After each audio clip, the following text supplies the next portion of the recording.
देखो last class में हमने इंटरनल एनर्जी की बात की थी, work done by gas derive किया और उसके बाद internal energy of ideal gas उसका एक्सप्रेशन बनाया था। ठीक है, उसी के आगे मैं कंटिन्यू कर रहा हूं। Internal energy of ideal gas is equal to N into F by 2 kT। हमने ये प्रूव किया था कि ऑन एन एवरेज हर मॉलिक्यूल के पास कितनी एनर्जी होगी, F बाय 2 kT। 1 डिग्री से एसोसिएटेड एनर्जी होती है हाफ kT। सो अगर उसकी F डिग्री ऑफ फ्रीडम है तो उसकी एनर्जी होगी F बाय 2 kT। ठीक है ना। फॉर एग्जाम्पल डायटोमिक मॉलिक्यूल है, अगर से ऑक्सीजन, डायटोमिक की नॉर्मल टेम्परेचर पर डिग्री ऑफ फ्रीडम होती है 5, तो ये हो जाएगा 5 बाय 2 kT। एक मॉलिक्यूल की एनर्जी, एवरेज एनर्जी, उसमें टोटल नंबर ऑफ मॉलिक्यूल से मल्टीप्लाई कर दे तो हमें मिल जाएगी total energy, total internal energy of system. Right. अब इसको और चेंज किया जा सकता है। For example K is equal to R by N A. K को मैं लिख सकता हूं R बाय एन ए और N बाय एन ए जो है नंबर ऑफ मॉलिक्यूल्स और एवोगैड्रो नंबर का जो रेशियो है ये नंबर ऑफ मोल के बराबर होता है।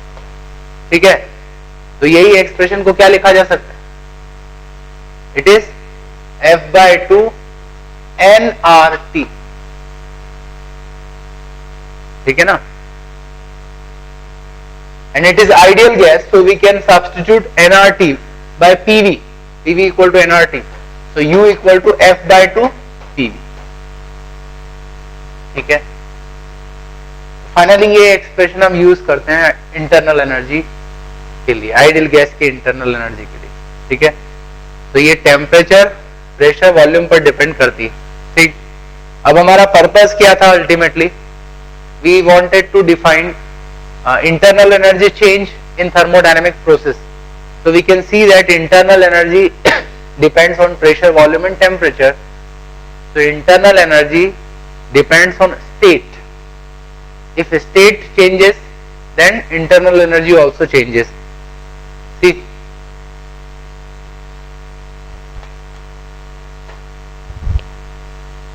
say an ideal gas undergoes a thermodynamic process which is shown by this curve AB, right? Curve कैसा भी हो सकता है, एक जनरल, एक आर्बिट्ररी हमने प्रोसेस की बात की, ठीक है? तो ये स्टेट ए से स्टेट बी तक इसका चेंज हो गया। स्टेट ए जो है वहां पर गैस का प्रेशर T1 है, volume V1 and temperature T1, और बी पर है P2, V2 एंड T2, ठीक है? So what is change in internal energy? हम देख सकते हैं स्टेट ए पर कुछ इंटरनल एनर्जी होगी, उसको मैं U1 कह रहा हूं क्योंकि इंटरनल एनर्जी स्टेट पर डिपेंड कर रही है, और स्टेट बी पर इंटरनल एनर्जी होगी, उसको मैं U2 कह रहा हूं, ठीक है? So in this case change in internal energy in the process is final energy minus initial energy, ठीक है? एक्सप्रेशन यूज करो आप, या तो इसको लिखा जा सकता है F/2 nR, final temperature minus initial temperature. Final minus initial temperature को मैं लिख रहा हूं delta T, change in temperature. या इसी को लिखा जा सकता है F/2 P2 V2 minus P1 V1। So that is internal energy change in a thermodynamic process, ठीक है? इतना इंटरनल एनर्जी चेंज होगा। अब मुझे ये बताओ, क्या इंटरनल एनर्जी चेंज प्रोसेस पर डिपेंड करेगा? For example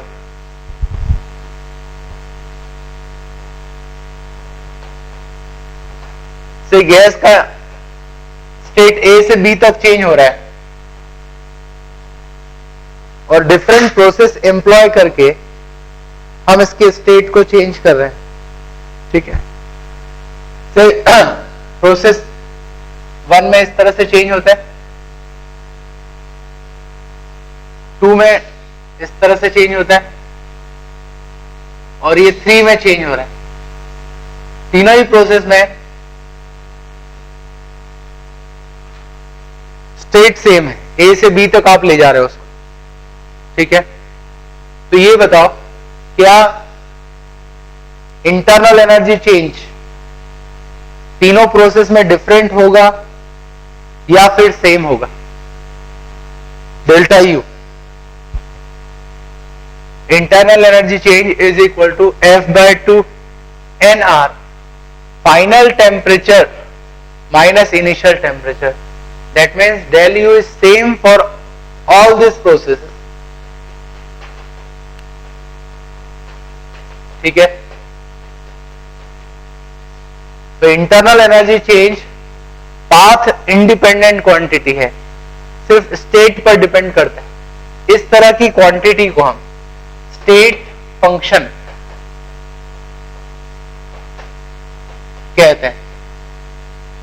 the quantity which depends only on a state and which is independent of path is called state function. That means internal energy is a state function. It depends only on a state. तो मैं यहां पे summarise कर दूं कि कौन कौन सी quantities जो है वो स्टेट फंक्शन है। Pressure, volume and temperature. Definitely आप ए से बी तक जाओगे तो change in pressure, volume, temperature हर पाथ में सेम होगा, ठीक है। तो state function. Then internal energy U, अभी मैंने प्रूव किया कि इंटरनल एनर्जी सिर्फ स्टेट पे डिपेंड करती है। Then enthalpy, capital H, system की जो इंथैल्पी है वो भी स्टेट फंक्शन है, पाथ इंडिपेंडेंट क्वांटिटी है, ठीक है। Then capital G, that is Gibbs free energy, ठीक है। इसके बारे में भी आप थर्मोकेमिस्ट्री में पढ़ते हो। तो Gibbs free energy is again state function. Entropy S, it is also state function, ठीक है। ये क्वांटिटीज जो हैं स्टेट फंक्शन है, दे आर पाथ इंडिपेंडेंट। देखो अब किसी भी प्रोसेस में आप वर्क डन बाय गैस निकाल सकते हो, वो हमने पढ़ लिया। इंटीग्रेशन ऑफ पीडीवी और area under the curve in PV diagram. Internal energy change का फंक्शन आ गया हमारे पास। फाइनली क्या बचा? Heat supplied by surrounding to the system in a thermodynamic process, ठीक है। वो भी अभी हम निकाल लेते हैं and that is very easy. By first law of thermodynamics, heat given to system is del U plus del W. आप दोनों चीजें जानते हो किसी भी प्रोसेस में, तो कितना हीट लगेगा उस प्रोसेस में, कितना हीट सप्लाई करना होगा वो भी लिखा जा सकता है। तो del U is equal to F/2 NR delta T plus work done by gas is integration of PDV. So that is heat supplied by surrounding to the system in any thermodynamic process, ठीक है, only for ideal gas.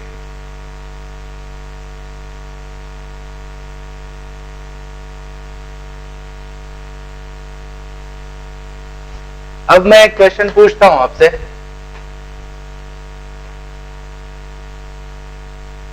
किसी process में gas का state A से B तक change हो रहा है, ठीक है।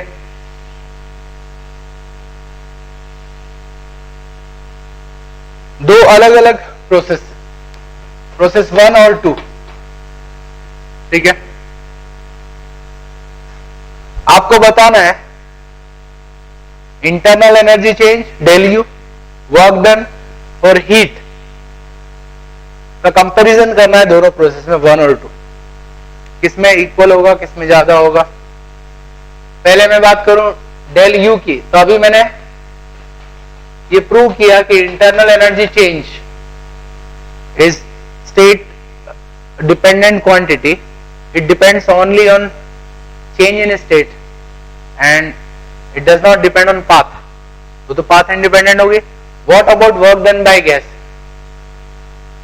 We know that work done by gas is equal to area under the curve in PV diagram. तो प्रोसेस 1 में जो एरिया होगा आप देख सकते हो, इसमें जो एरिया है वो कम है और प्रोसेस 2 में ये एरिया ऐड करना होगा. तो प्रोसेस 2 में गैस ज्यादा वर्क करती है. ठीक है, तो work done is greater in process 2. मतलब मैं ये कह सकता हूं कि work done by gas is path dependent quantity. So work done cannot be included as a state function. Work done by gas is path dependent quantity. तो दोनों में state change same हो रहा है, but second process में gas ज्यादा work करेगी. What about delta Q?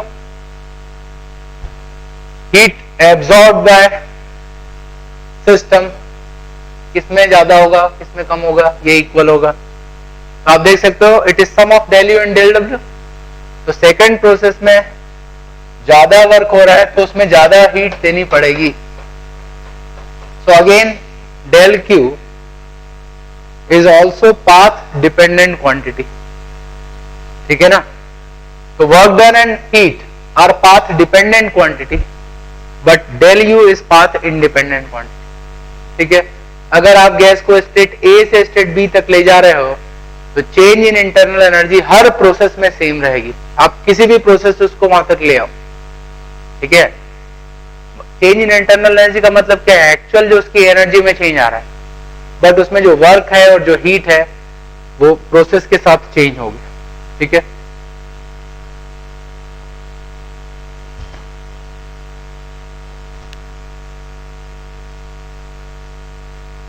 अच्छा एक और चीज मैं आपको बताऊं कि इस तरह की क्वांटिटीज में जो डिफरेंशियल चेंज होता है, डिफरेंशियल चेंज मतलब स्मॉल चेंज,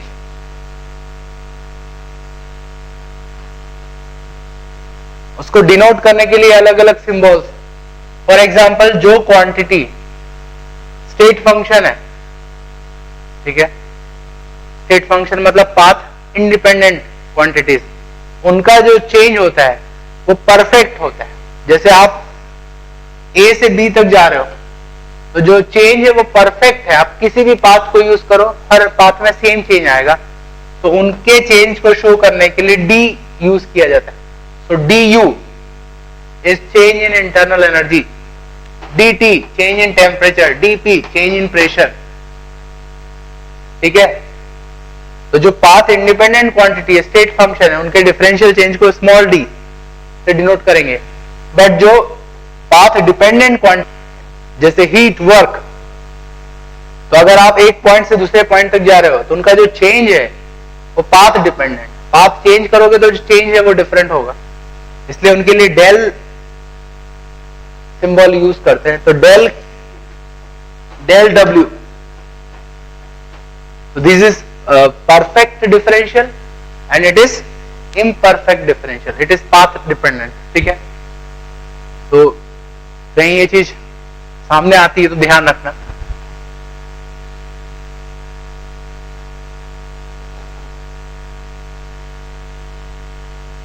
तो अब हम किसी भी प्रोसेस में हीट, वर्क और इंटरनल एनर्जी चेंज, ठीक है, तीनों चीजें निकाल सकते. अब मैं एक एग्जांपल लेता हूं.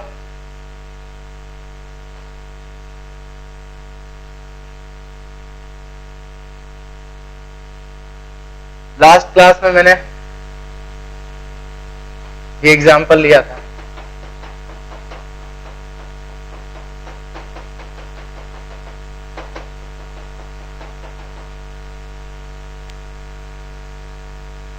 देखो एक बात समझना, अभी तक जो हमने पढ़ा, this knowledge is sufficient to explain any thermodynamic process और to find out all the variables, right. But अब डिफरेंट थर्मोडायनेमिक प्रोसेस में आगे पढ़ाऊंगा, उसमें बस आपको कंडीशन बताऊं कि इस प्रोसेस में ये कंडीशन है, इसमें ये कंडीशन है.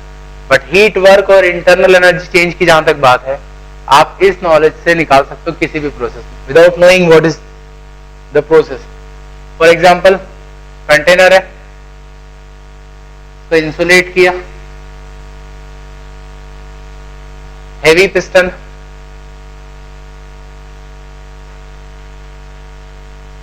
ऑफ मास कैपिटल एम, इसका area of cross section piston का ए है, राइट. इसमें एक डायटोमिक गैस फिल किया है,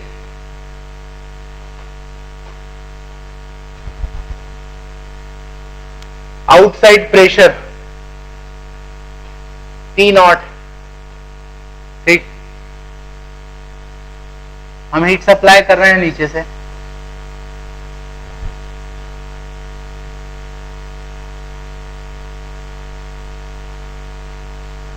heat is supplied slowly to the system. Slowly heat is supplied to the system, right? And the piston movement is also slow. If piston is displaced by x, then find out del W, del U and del Q in the process. Slowly the system is being heated. Piston's movement is also slow.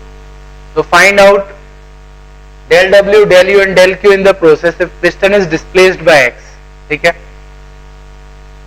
तीनों चीजें निकालो. ठीक है, हमने last class में work done निकाला था, तो मैं अब इसको सीधे लिखता हूं. प्रोसेस में कंडीशन क्या है ये आप समझ गए होंगे. पिस्टन का स्लो मूवमेंट हो रहा है. स्लो मूवमेंट है मतलब इस पर लगने वाला नेट फोर्स 0 है.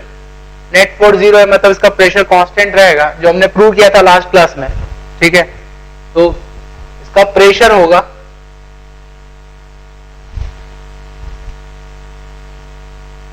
P equal to P0 plus weight of piston by area. इतना प्रेशर है, ठीक है, एंड दैट रिमेन्स कांस्टेंट. इसको x से डिस्प्लेस किया, so work done is equal to, ठीक है, इंटीग्रेशन ऑफ P dV. याद करो प्रेशर कांस्टेंट है, सो P को बाहर निकाल लेंगे और इंटीग्रेट कर देंगे, तो ये बन जाएगा pressure into change in volume. तो फाइनली हमारे पास ये एक्सप्रेशन आया था. ठीक है, that is P0 plus mg by a into volume change कितना होगा a इंटू एक्स. एक्स उसका डिस्प्लेसमेंट है पिस्टन का. ठीक, अब हम बात करें डेल यू की. Change in internal energy formula क्या है हमारे पास, F/2 nr डेल्टा टी, या फिर एक और फॉर्मूला है P2V2 minus P1V1. So del U is F/2, right. Diatomic gas इसमें फिल किए, तो डायटोमिक गैस के लिए डिग्री ऑफ फ्रीडम क्या है, हम ऑलरेडी एक टेबल बना चुके हैं. ठीक है, क्या है degree of freedom diatomic gas की, 5. तो 5/2 P2V2 minus P1V1. Pressure same रहता है, तो मैं इसको लिख सकता हूं P इंटू डेल्टा V. ठीक है, P इंटू डेल्टा V, तो P इंटू डेल्टा V यही टर्म हो जाएगी बिल्कुल. So del U is equal to 5/2 P0 plus mg by a into ax. That is change in internal energy, right? And finally del Q. So that is del U plus del W. So del Q is 7/2 P0 plus mg by a into ax. So this is how we can estimate heat work and हमने last class में work. तो अब हम किसी भी thermodynamic process में ये तीनों क्वांटिटी निकाल सकते हैं. अब इसके आगे बढ़ते हैं. Next is molar heat capacity.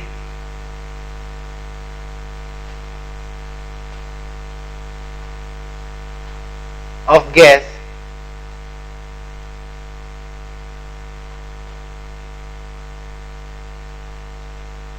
and specific heat of gas. Molar heat capacity को हम C से डिनोट करते हैं और स्पेसिफिक हीट को S. ठीक है, इनका क्या मतलब है ये हम जान लें. पहले मैं स्पेसिफिक हीट की बात करता हूं. Specific heat of gas is that amount of heat which is required to raise temperature of 1 unit gram or unit mass of gas by 1 degree Celsius. It is that amount of heat which is required to change temperature of unit mass of gas by 1 degree Celsius. Unit mass मतलब 1 kg 1 ग्राम जो भी ले रहा हूं, मैं 1 ग्राम की बात करूं तो 1 ग्राम गैस का टेम्परेचर 1 डिग्री सेल्सियस से बढ़ाने के लिए किसी प्रोसेस में जितनी हीट की जरूरत होगी वो हीट गैस का स्पेसिफिक हीट कहलाएगा. ऐसे यूनिट बदल दो, केजी के लिए भी कर सकते हैं. तो यूनिट मास का 1 डिग्री टेम्परेचर बढ़ाने के लिए जो हीट लगता है, ऐसी मोलर हीट कैपेसिटी जो है, it is amount of heat which is required to raise temperature of 1 mole gas by 1 degree Celsius. 1 mole gas का 1 डिग्री टेम्परेचर बढ़ाने के लिए जो हीट लगता है, और इसमें हम 1 ग्राम या 1 किलोग्राम उसका टेम्परेचर बढ़ाने के लिए हीट की बात करते हैं. तो दोनों रिलेटेड क्वांटिटीज है, right.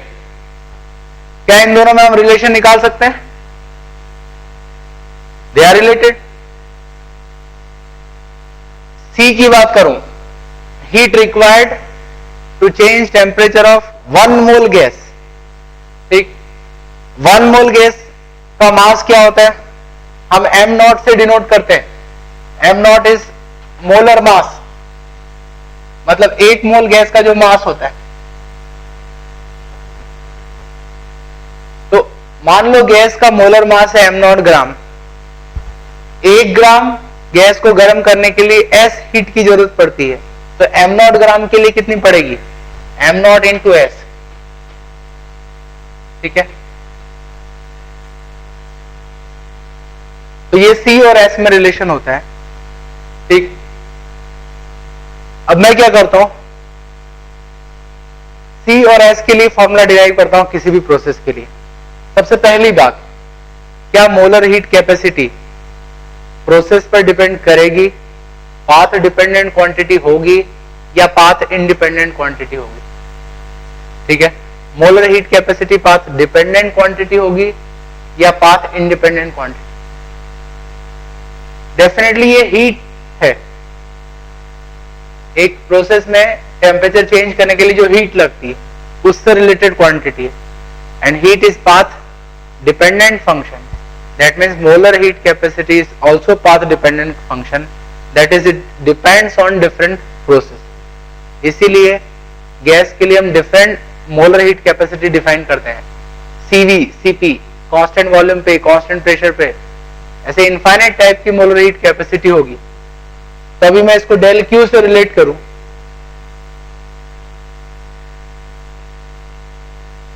So in a process, temperature changes by dt. Temperature changes by dt. तो इतने चेंज के लिए कितनी हीट देनी पड़ेगी? स्मॉल चेंज है, तो अमाउंट ऑफ हीट को मैं डेल क्यू कह रहा हूं. समझना, 1 मोल गैस का 1 डिग्री टेम्परेचर चेंज करने के लिए C हीट लगती है हमें.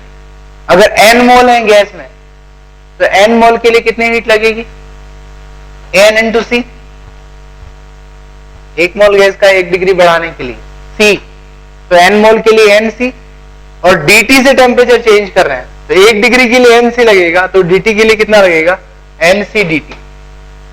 तो स्मॉल चेंज में इतनी हीट लगेगी. और अगर मुझे पूरी प्रोसेस की हीट चाहिए तो मुझे इंटीग्रेट करना पड़ेगा. तो del Q is equal to integration of N C D T. इसी तरह से स्पेसिफिक हीट के फॉर्म में भी लिखा जा सकता है इस फॉर्मूले को।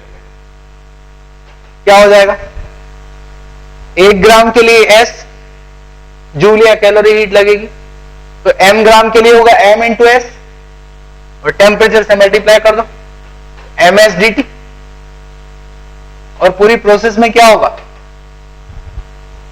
Integration of ms dt।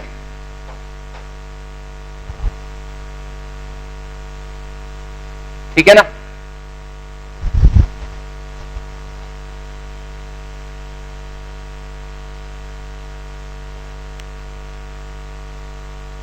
So that is heat transfer।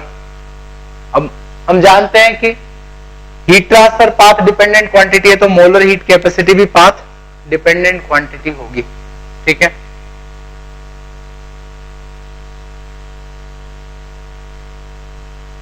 अब समझना,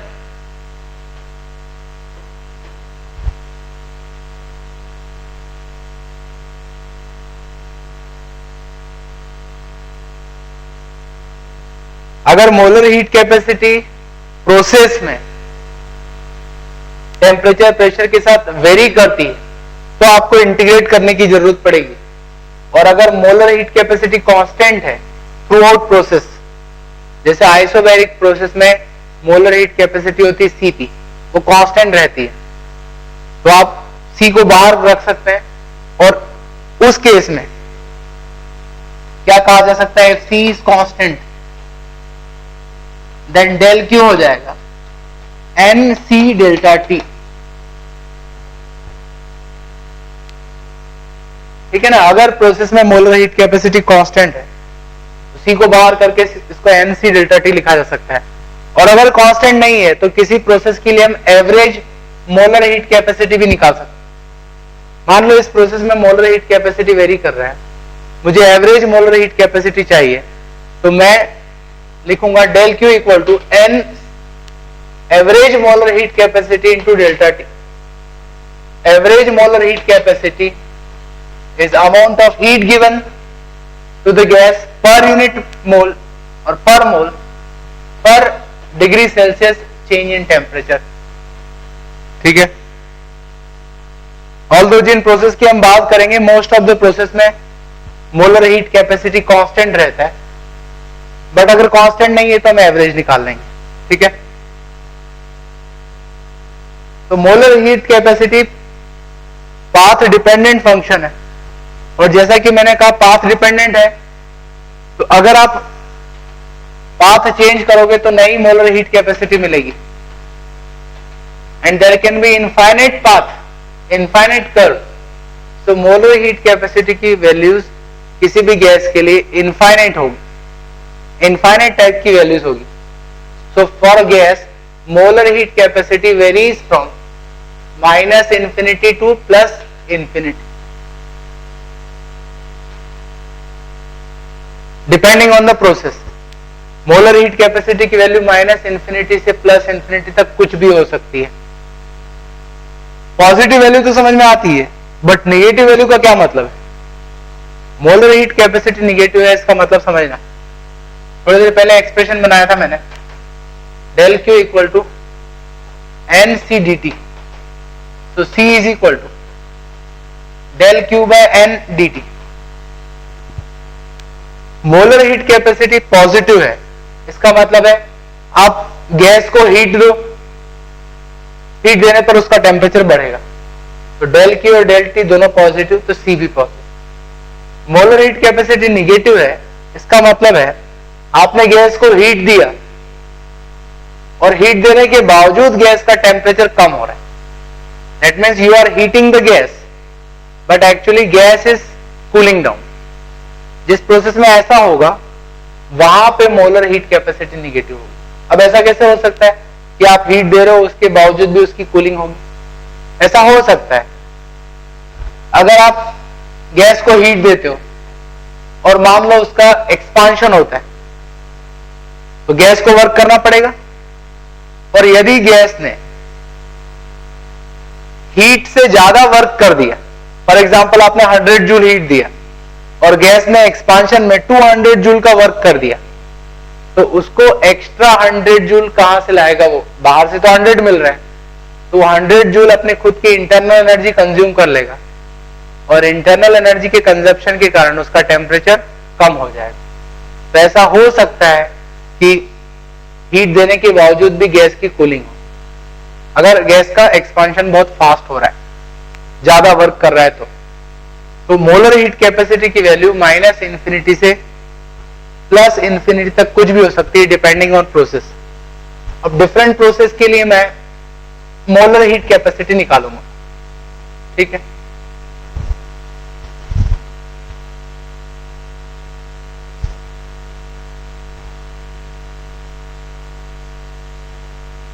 तो del Q equal to NC dt, C is equal to del Q by N dt। ये फॉर्मूला del Q को क्या लिखा जा सकता है? By first law of thermodynamics, del Q is du plus del W।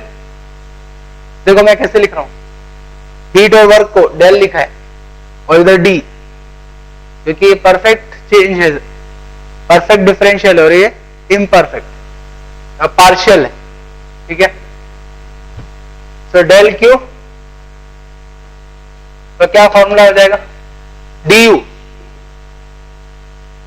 हम ऑलरेडी डिराइव कर चुके हैं, internal energy change F/2 NR dt, small change है इसलिए dt। वर्क डन क्या होता है फॉर्मूला? वर्क डन का फॉर्मूला तो इंटीग्रेशन ऑफ पीडीवी है, बट स्मॉल चेंज में वर्क डन पीडीवी होता है, इसी को हमने इंटीग्रेट किया था, याद है ना। तो स्मॉल चेंज का ये हीट है, एनडीटी से डिवाइड कर दो, हो जाएगा F/2R प्लस P/N dV/dt।